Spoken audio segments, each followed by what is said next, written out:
अल्हम्दुलिल्लाह नहमदुहु व नस्तईनुहु व नस्तगफिरुहु व नु'मिनु बिही व नतवक्कलु अलैहि व नऊज़ु बिल्लाहि मिन शुरूरि अनफुसिना व मिन सय्यिआति अअमालिना मन यहदिहिल्लाहु फला मुज़िल्ल लहु व मन युज़लिल्हु फला हादिय लहु नशहदु अल्ला इलाहा इल्लल्लाहु वहदहु ला शरीक लहु व नशहदु अन्न सय्यदना व मौलाना मुहम्मदन अब्दुहु व रसूलुहु अम्मा बाद फ़अऊज़ु बिल्लाहि मिनश शैतानिर रजीम बिस्मिल्लाहिर रहमानिर रहीम मा आताकुमुर रसूलु फ़ख़ुज़ूहु व मा नहाकुम अन्हु फ़ंतहू सदक़ल्लाहु मौलाना अज़ीम इन्नल्लाहा व मलाइकतहु युसल्लूना अलन नबी या अय्युहल्लज़ीना आमनू सल्लु अलैहि व सल्लिमू तस्लीमा अल्लाहुम्मा सल्लि अला सय्यिदिना मुहम्मदिन नबिय्यिल उम्मी व आलिहि व बारिक व सल्लिम अदद कुल्लि मालूमिन लक दाइमन अबदा। मुझा मोहतरम दोस्तों भाई, आज जो प्रोग्राम बसिलसिला दस्तार फजीलत तुलबाए किराम इन मदरसा दीन इदारे जो ज़ेर इंतज़ाम थी रहियो आहे, जंहिंमें तव्हां सां शरीक आहे। अल्लाह रब्बुल आलमीन खां दुआ आहे त अची तव्हां असांजे हाज़िरी खे मंज़ूर ऐं मक़बूल फरमाए। अल्हम्दुलिल्लाह इन मदरसा शमसुल उलूम जो ख़िदमात आहिनि। हमेशा हमेशा अल्हम्दुलिल्लाह इन इदारे में असांखे उम्मत जे लाइ कुझु न कुझु मवाद मिलियो आहे। उम्मत जो इस्लाह, उम्मत जी अॻुवानी करण वारा हज़ूर जा वारिस, पैगंबर जे दीन जा वारिस, अल्हम्दुलिल्लाह हर साल हितां असांखे मवाद मिलंदो रहंदो आहे। असांजी दुआ आहे त अल्लाह तबारक व तआला क़यामत ताईं हिन इदारे खे आबाद फरमाए ऐं अल्लाह तबारक व तआला मुस्लमाननि जे बचड़नि खे हितां फैज़याब करण जी तौफ़ीक़ अता फरमाए। आमीन। मुंहिंजा अज़ीज़ दोस्तो, बुनियादी तालीम इंसान ज़ात जे लाइ अल्लाह रब्बुल आलमीन जेका मोकिली आहे उहा क़ुरान पाक आहे। तव्हां असांखे क़ुरान पाक मिलियो पैगंबर अलैहिस्सलातु वस्सलाम जी मार्फत। हज़ूर के ज़माने खां अॻु में अल्लाह तबारक व तआला उन्हनि खे तालीम ॾिनी तौरात जे ज़रिए सां, कन खे इंजील जे ज़रिए सां, कन खे ज़बूर जे ज़रिए सां, कन खे मुख़्तलिफ़ वक़्तनि ते अल्लाह तआला सहीफ़ा मोकिलिया। फरमाए सूफ़ इब्राहीम व मूसा, हज़रत इब्राहीम खे भी सहीफ़ा मिलिया, हज़रत मूसा खे भी तौरात सां सहीफ़ा मिलिया। अहिड़े नमूने सां हर दौर जे अंदरि अल्लाह तबारक व तआला इंसाननि जे रहनुमाई जे लाइ ऐं उन्हनि जे फलाह ऐं कामयाबी जे लाइ ऐं उन्हनि जे ज़िंदगियुनि खे बाउसूल बणाइण जे लाइ अल्लाह तबारक व तआला पंहिंजे तरफ़ां रहनुमाई फरमाई आहे। अंबिया अलैहिस्सलाम अल्लाह जे तालीमात जे मथां अमल जो तरीक़ेकार सेखारण वारो पैगंबर मुरब्बी हूंदो आहे, रहबर हूंदो आहे, रहनुमा हूंदो आहे, मुक़्तदा हूंदो आहे। अल्लाह जी तालीम सही सिधी पैगंबर खे मिलंदी आहे। वो पैगंबर अल्लाह जो जेको हूंदो आहे, रसूल जेको हूंदो आहे, उहो उम्मत ऐं रब जे दरमियान मिराबते जो कमु कंदो आहे। अल्लाह जी तालीम नबीअ खे मिलंदी, अल्लाह जो रसूल उन दौर जे माण्हुनि खे अल्लाह जे अहकामात खां आगाह कंदो। पैगंबर अलैहिस्सलातु वस्सलाम चूंकि आख़िरी नबी आहे, पाण फरमायूं अना आख़िरुल अंबिया व अंतुम आख़िरुल उमम। फरमायूं तव्हां उम्मतुनि जी पिछाड़ी आहियो, मां नबियनि जी पिछाड़ी आहियां। हाणे क़यामत ताईं अल्लाह जो रसूल भी क़यामत ताईं अल्लाह जो रसूल साॻियो मोहम्मद रसूलुल्लाह जी रिसालत हलंदी। उम्मत भी क़यामत ताईं बि कोन ईंदी। ला किताब बाद किताब, ला क़ुरान पाक खां ॿियो किताब दुनिया जे तख़्ते ते न ईंदो। हाणे क़यामत ताईं तव्हां असांखे इन क़ुरान पाक ते हलणो आहे। जेको भी क़यामत ताईं ॿार ॼमंदो उनखे कलमो भी इहो ई पढ़णो आहे, ला इलाहा इल्लल्लाह मुहम्मदुर रसूलुल्लाह सल्लल्लाहु अलैहि वसल्लम। तो लिहाज़ा तव्हां असां सभिनी जे लाइ क़यामत ताईं, क़यामत जे सुबुह ताईं क़ुरान पाक खे अल्लाह तबारक व तआला अहिड़ो बयन ज़ाहिर ज़रूर चिट्टो किताब करे मोकिलियो आहे जो हर दौर के अंदर इहो क़ुरान इंसान ज़ात जी रहनुमाई कंदो रहंदो ऐं उन में कंहिं बि क़िस्म जी का भी कमी महसूस कोन थींदी माण्हू खे त हाणे मां ॿुधी पियो आहियां हाणे मूंखे मसइले जो हल नथो मिले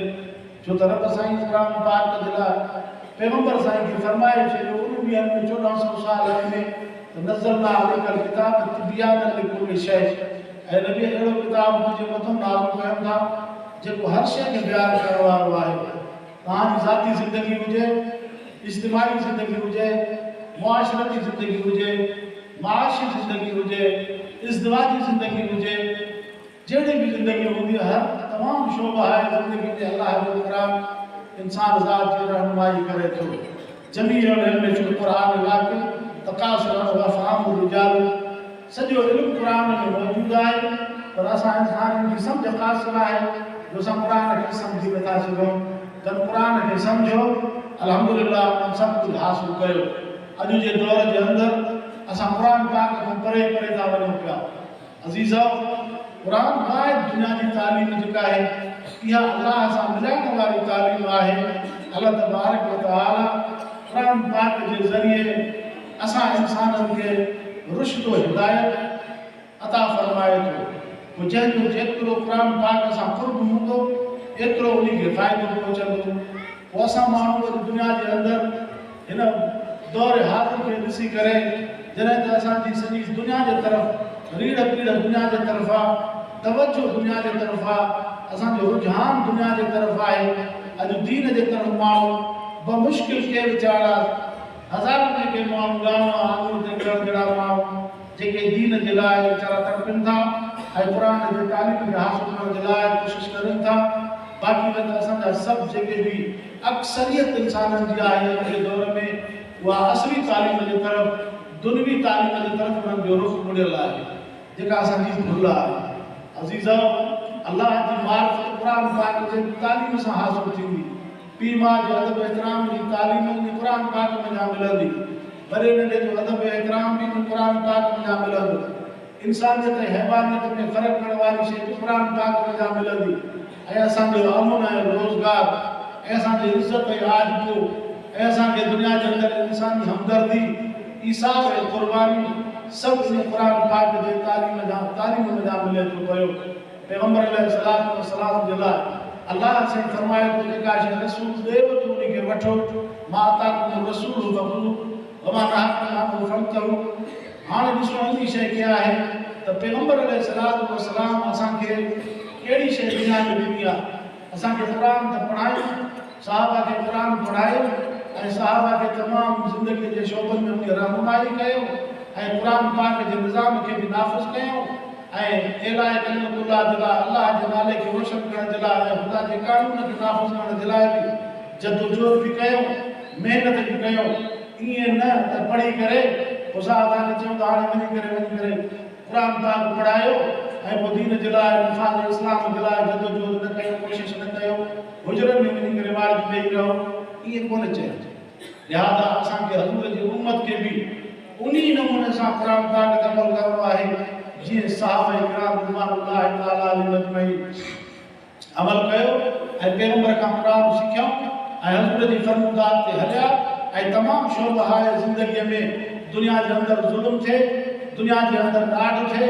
दुनिया जे अंदरि इंतिहाई माण्हू मुश्किल में फाथल हुजनि ऐं दुनिया जे अंदरि माण्हू ज़ुल्म में पीड़जनि पिया ऐं असां वेठा छो हुजर में वेही वेठा सबक़ पढ़ायूं इहा बि तालीम न आहे इहो बि हज़ूर जो तरीक़ो न आहे पाण फरमायूं मर्रा मुनकरन फलयुगय्यिरु बियदिही फइल्लम यस्तति फबिलिसानिही फइल्लम यस्तति फबिक़ल्बिही वज़ालिका अज़अफुल ईमान औ कमा क़ाल रसूलुल्लाह सल्लल्लाहु अलैहि वसल्लम पाण फरमायूं बुराई खे थींदे ॾिसो था त सोटो खणी थी पओ बज़ोरे बाज़ बज़ोरे कुवत पंहिंजे ताक़त जो मुज़ाहिरो कयो ऐं उन सां मुक़ाबिलो कयो मैदान में अचो इन बुराई जो रस्तो रोकियो ज़ुल्म जो रस्तो रोकियो फ़ाहिश ऐं ज़ियानी जो रस्तो रोकियो ॾाढ जो रस्तो रोकियो ज़ालिमनि सां बग़ावत कयो मज़लूम जे लाइ उथी बीहो ऐं हर फ़र्द जेको बि इंसान दुनिया जे अंदरि तव्हांजो पाड़ेसिरी आहे उहो जॾहिं बि तव्हांखे पंहिंजे नुसरत ऐं ताउन जे लाइ पुकारे त जल्दी में उन सां बांह ॿेड़ी बणिजो ऐं उन सां हमदर्दी जो इज़हार कयो ऐं ख़िदमत ख़ल्क़ में पेश रहो पैगंबर अलैहिस्सलाम जी तालीम इहा ई आहे। अहिड़े नमूने सां पैगंबर साईं जा सहाबा सगोरा जेके हुया उहे पैगंबर अलैहिस्सलाम सां हर मोड़ ते इहे ई सहाबी हुया सगोरा जन दार अरकम में कुरान पाक पढ़ियो पैगंबर अलैहिस्सलाम मक्के पाक में ऐं मदीने पाक में असहाब सुफ़ा वारनि खे हज़ूर जन सभु कुरान पढ़ायो। हज़ूर जेकॾहिं जंग में वेंदा हुआ त जंग बदर में इहे ई शागिर्द हज़ूर सां गॾु हुया। जॾहिं हज़ूर सिपह सालारी करनि पिया मैदान जंग में त लश्कर इहो ई हुयो, फ़ौज इहे ई तालिब इल्म हुया। मालूम थियो त लड़ंदो दीन जे लाइ तालिब इल्म जेको मदरसे वारो अॼु तव्हां ॾिसो दुनिया पंहिंजे उरूज ते आहे। केॾनि वॾनि ज़ालिमनि पंहिंजा मुल्क गॾे करे 52-54 मुल्क गॾे करे अफ़गानिस्तान जे मथां जलवार कयो, रूस वारनि जलवार कई, उन्हनि खे बि उन्हनि तालिबनि शिकस्त ॾिनी मुजाहिदनि। ऐं वरी जॾहिं अमेरिका आयो त अमेरिका खे बि तालिबनि उन्हनि लोह जा चढ़ा चढ़ाए उन खे बि वापसि कयो। अॼु उहो पंहिंजे कोई पाण मरी रहियो आहे। इहा आहे तालिबनि वारी तहरीक। मालूम थियो त इहो सिलसिलो अॼु जेका सनद तव्हांखे मिलंदी इहा सनद तव्हांखे हज़ूर सां मिलाईंदी, सहाबा सां मिलाईंदी। पोइ सहाबा जी हज़ूर सां दीन जे मामले में, इस्लाम जे रिफ़ाद जे मामले में, जंग में, जिहाद में सफ़ अव्वल जो किरदारु कयो। जी हज़रत अबू बकर सिद्दीक़ साईं हज़ूर खे फरमायो त जंग बदर जे ॾींहुं साईं असां तव्हां सां गॾु हूंदासीं, अन अमामिक वन ख़ल्फ़िक वन यमीनिक वन शिमालिक, असां तव्हां सां गॾु हूंदासीं। असां हज़रत मूसा जी क़ौम न आहियूं जन पंहिंजे हज़रत नबीअ खे हज़रत मूसा खे चयो हो फ़ज़हब अंत रब्बुक फ़क़ातिला इन्ना हाहुना क़ाइदून। ऐं नबीअ ऐं मूसा असां अमालिक जी क़ौम सां लड़ण जी ताक़त कोन था रखूं, तूं वञी तुंहिंजो रब तां पाण विढ़ो, असां कोन विढ़ंदासूं। हीअ हज़ूर जी उम्मत आहे, बहादुर उम्मत आहे, जुरतमंद उम्मत आहे। पैगंबर अलैहिस्सलाम पंहिंजे शागिर्दनि खे इहा जुरत सेखारी, ईमान वारी गैरत सेखारी ऐं दीन जे लाइ जिहाद जो जज़्बो सेखारियो। अॼु उम्मत जा अफ़राद जेके बि तव्हां ॾिसो था इहे कोन लड़ंदा ही तालिब इल्म जेके मदरसनि मां फ़ारिग़ थिया इहे ई अॻुवाणी कंदा, इहे ई रहनुमाई कंदा ऐं इन्हनि खे ई ख़ुदा फतह इन्हनि खे मिलंदी। दुनिया जी तालीम में, असली तालीम में तव्हांखे अप टू डेट घणा मिलंदा, तव्हांखे जेंटलमैन घणा मिलंदा, तव्हांखे एडुकेट घणा मिलंदा, तव्हांखे प्रोफेसर घणा मिलंदा, तव्हांखे लेक्चरर घणा मिलंदा, तव्हांखे वॾा वॾा माण्हू उहिदनि वारा 22 ग्रेड जो हिन जी 5 लख पगार, हिन जी 8 लख पगार, हिन जी 13 लख पगार आहे, हिन जी 1.5 लख पगार आहे, अरबी टीचर आहे हिन जी 70,000 पगार आहे। इहे तव्हांखे इहे मिलंदा इहे पगार घणनि वारा, पर लड़ंदा उहे जंहिंजी 5,000 8,000 9,000 20,000 पगार हूंदी, जेके दीन जे कम में हूंदा, जेके रसूलुल्लाह जो दीन पढ़ंदा, जेके पैगंबर पाक जो दीन पढ़ंदा, जेके अल्लाह जी तालीम पढ़ंदा, अमल बि उहे ई कंदा ऐं अमल कराईंदा बि उहे ई माण्हू। दुआ कयो त अल्लाह ताला असांजे हिन निदान खे आबाद रखे। हिकु रिजालेकार पैदा थियनि था इहे माण्हू हूंदा जेके माण्हू हज़ूर जो दीन जा वारिस थींदा। पाण फरमाईंदो आहे उलमा वरसतुल अंबिया, आलिम अंबिया जा वारिस थींदा। उहे जेके क़ुरान वारा जंहिंखे हज़ूर जो फरमान, हज़ूर जी हदीस पेट में हूंदी, जंहिंजे सीननि में क़ुरान पाक, जंहिंजे सीननि में हदीस पाक, जंहिंजा सीना पाक, जंहिंजूं सीना अंदर में हसद न, किब्र न, गुरूर न, वॾाई न, तमव न, लालच न,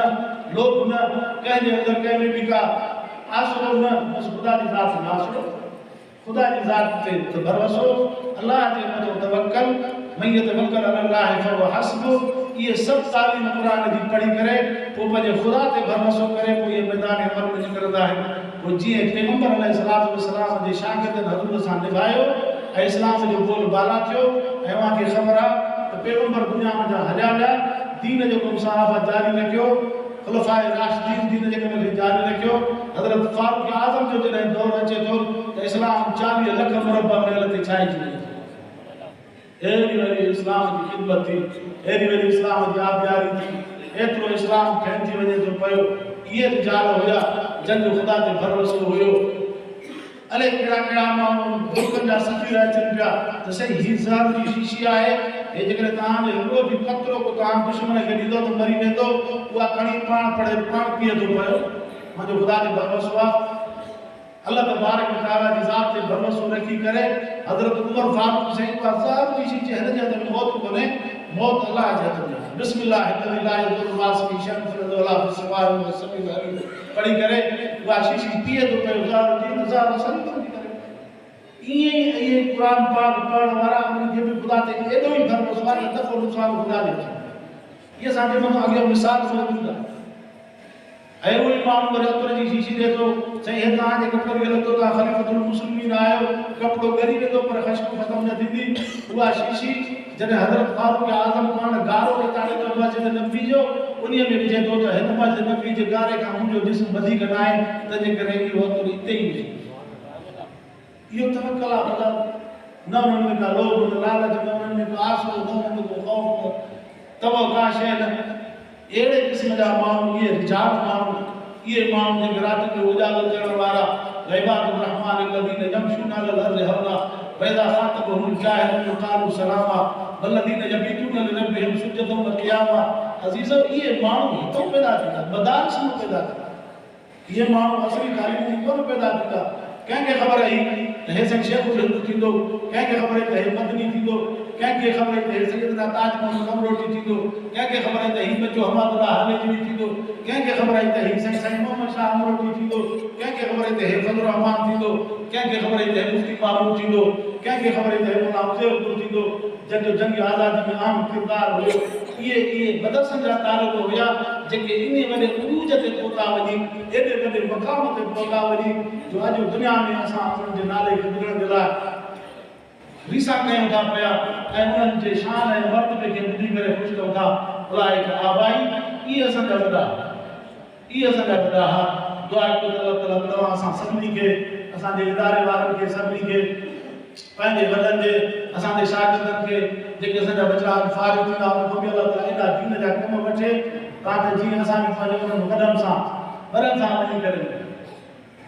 हर रोज़ या माण्हू दुआ कंदो आहे अल्लाहुम्मा फातिर अस्समावाति वल अर्द अंत वली फी दुनिया वल आखिरह तवफ़नी मुस्लिमों व अलहिक़नी बिस्सालिहीन। अल्लाह मूंखे फरमा बरदार करे दुनिया में जो वठ ऐं असांखे सालिहनि सां मिला इहे असांजा सालिह हुया वॾा असांजा पोइ जॾहिं हीउ माण्हू बि अॼु फारिग थिए थो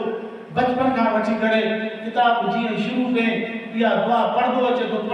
थो पोइ जॾहिं फारिग थी वियो वरी पढ़ाइण वियो वरी पंहिंजे शागिर्दनि खे पढ़ाए इहे दुआयूं पढ़ंदो अचे थो पियो। ईअं पढ़ंदे पढ़ंदे अल्लाह ताला उन खे बि पंहिंजे इल्म जे अंदरि एॾो कमाल अता फ़रमाए थो तक़वा ऐं तहारत में बि एॾो वॾो कमाल अता फ़रमाए थो जो वञी सालिहनि जी सिफ़त वञी करे बीहे